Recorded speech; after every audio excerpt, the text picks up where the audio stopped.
இனிய தமிழ் அமுது நேயர்களே, அனைவருக்கும் இனிய காலை வணக்கங்கள். இன்றைய நாராயணியத்திலே தசகம் 18. பேரரசன் பிருதுவினுடைய வரலாறு. பெரும் புகழ்பெற்ற அங்கன் என்ற அரசன் துருவனின் மரபில் தோன்றினான். அவனுக்கு வேணன் என்ற ஒரு மகன் பிறந்தான். அங்கன் தன் மகனுடைய கெட்ட நடத்தையால் மனநொந்து உன் திருவடி மனத்தை செலுத்தியவனாய் காட்டிற்கு சென்றான். அங்கன் காட்டுக்கு சென்றவர்கள் மிக்க வலிமை வாய்ந்த வேணனை அவன் கொடுப்பாவியாக இருந்தால் நாட்டு மக்கள் வேறு வழியின்றி அவனை அரசனாக்கினார்கள். அந்த வேணனோ எல்லோரிடம் தன் வலிமையை புகழ்ந்து பேசிக்கொண்டு உலகில் செய்யப்படும் பூஜைகளும் வேள்விகளையும் தடுத்தான். அவனுக்கு நன்மை உபதேசிக்கும் முனிவர்கள் கூட்டமாக வந்தனர். ஆனால் அவனோ என்னை தவிர வேறொரு தலைவன் உலகத்தில் இல்லை என்று கூறியதோடு அல்லாமல் உன்னை இகழ்ந்துரைக்கவும் முனைந்தான். அதனால் சினமடைந்த முனிவர்களின் சாபத்தில் விழுந்த வெட்டில் பூச்சிகள் நிலையை அவன் அடைந்தான். அவன் அடைந்தபின் அராஜகத்திற்கு பயந்த தபஸ்விகள் ஒரு அரசனை தோற்றுவிக்க எண்ணம் கொண்டனர். வேணனின் தாயார் பல நாட்களாக காப்பாற்றி வந்த அவன் உடலிருந்து தண்டாயுதம் என்ற அவன் தொடைப்பாகத்தை முனிவர்கள் கடைந்தார்கள். அப்பொழுது அவன் பாவம் விலகிய பிறகு கடைப்பட்டு தண்டம் போன்ற அவன் கரங்களிலிருந்து நீ தோன்றினாய். முனிவர்களின் அறிவுரை பெற்ற சுதர் முதலியோர்கள் எதிர்காலத்தில் நீ செய்ய இருந்த அளவில்லாத வீரச்செயலை புகழ்ந்து பாடினார்கள்.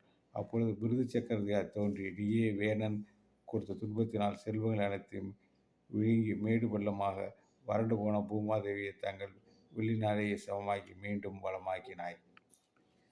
3 உலகங்களுக்கும் இருப்பிடமானவனே, நிலமகளாயிருந்த காமதேவி தேவர்கள் மனிதர்களாகிய கன்றுகளை கொண்டு அவர்களுடைய கடமைகளை அழகிய பாத்திரங்கள் அவர் விரும்பிய வண்ணம் பால் முதலிய பொருட்களை கறக்க செய்தீர் அல்லவா. 3 உலகங்களுக்கும் இருப்பிடமானவனே குருவாயூரப்பா, நீ பல வேள்வியினால் உன்னை நீயே வழிபட்டு 100வதான அஸ்வமேத யாகத்தை தொடங்கினார். அப்பொழுது உன்னிடம் பொறாமை கொண்ட இந்திரன் நீச வேடம் மூன்று குதிரையை கைப்பற்ற சென்றான். பின் நடந்த போரில் மகனான விஜயாதவிடம் தோல்வியுற்றான். இப்படி அடிக்கடி குதிரை கைப்பற்றிய தேவேந்திரிய முனிவர்கள் கூட்டம் அக்னியில் ஆகுதி செய்துவிட விரும்பியது. ஆனால் பிரம்மதேவன் அப்படி செய்யாதபடி தடுத்தான். வேள்வியில் முடிவில் உண்மையே எங்கும் நிறைந்த திருமாலாக பார்த்தாய் அல்லவா தேவனே. முனிவர்கள் பக்தி ஒன்றைய வரமாக பெற்று கங்கை கரையில் வாழ்ந்து வந்தார். ஒரு சமயம் சத்திர யாகத்தில் முனிவர்களை ஈடுபட்டது பொழுது அவர்களுக்கு நீ தர்மங்களை உபதேசித்தாய். அச்சமயம் அங்கு சனகாதி முனிவர்கள் நேரில் எழுந்ததை கண்டாய் அல்லவா.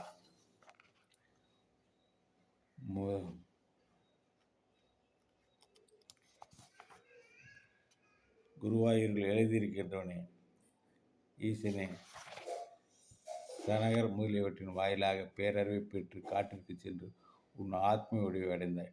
புகழ்பெற்ற பிருது சக்கரவர்த்தியின் உருவத்தில் அவதரித்த நீயே என் நோய்களின் கூட்டத்தை விரைவாக தணிக்கவும் செய்தாய். அடுத்தது தசகம் 19.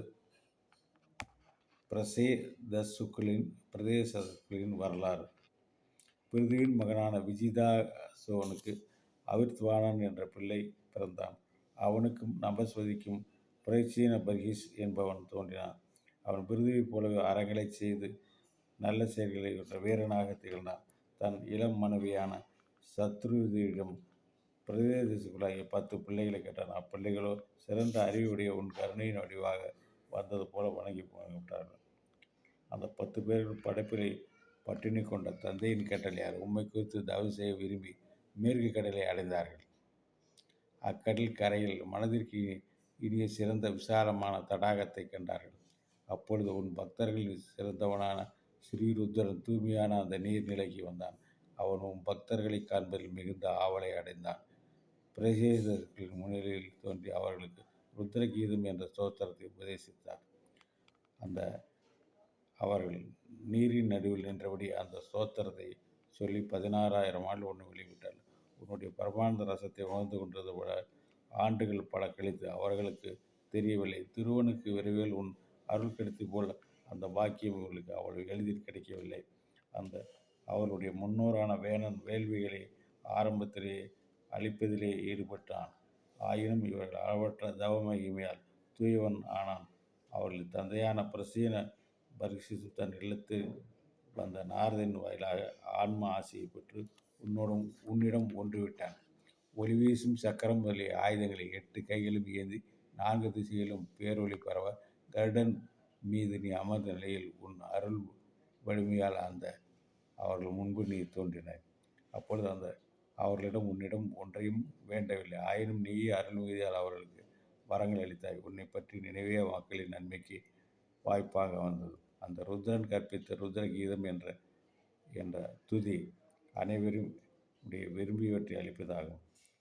அவர்களே வானதேவதையான மரங்களில் பெண்ணை மனைவியை ஏற்றுக்கொண்டு அவரோடு 10 லட்சம் ஆண்டுகள் இன்பத்தை நுகர்க. தட்சன் எனும் மகன் தோன்றி கணத்திலேயே என்னை வந்து அடைய என்று மகிழ்ச்சியோடு அவர்களுக்கு வரமளித்தார்.